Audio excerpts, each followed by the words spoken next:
বৃহস্পতিবারের একটা লক্ষ্মীবারে লক্ষ্মী মায়ের টিপস দেবো। ধনসম্পত্তি প্রচুর পরিমাণে উপার্জন হবে, টাকা রাখতে পারবে। টাকা যেরকম ভাবে বেরিয়ে যাচ্ছে হুড়হুড় করে, কোনো টাকা পয়সা রাখতেই পারছো না, সেখানে কিন্তু হাতে টাকা থাকবে, ঘরে টাকা আসবে। তার জন্য একটা টিপস দেবো, খুব সিম্পল টিপস, এটা সবাই করতে পারবে। তোমরা বলো দিদিভাই খুব সোজা সোজা টিপস দেবে, দেখো টিপস আমি যতটা তোমাদের দিই, আশা করি তোমরা করতে পারলে তার ফল তোমরা পাবেই। আর বৃহস্পতিবারের টিপসটা হচ্ছে, আমরা বৃহস্পতিবারে প্রত্যেকটি লক্ষ্মী মায়ের আসনে সাজিয়ে মাকে ফুল দিই।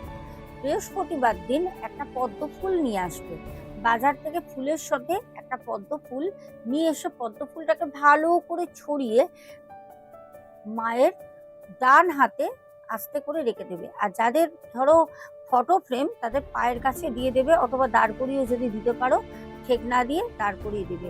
দিয়ে বলবে, পদ্মা পদ্মায় নমো, পদ্মা পদ্মায় নমো, আমার ঘরে অর্থ উপার্জনের রাস্তা তুমি করে দাও।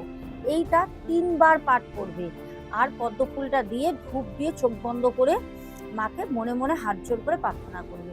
এটা বৃহস্পতিবারের জন্য দিলাম, কেন দেবীপক্ষ চলছে, সাথে চলছে নবরাত্রি।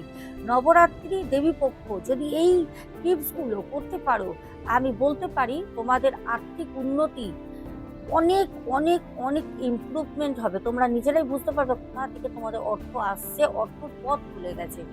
চলো এখনের মতো টাটা, সবাই খুব ভালো।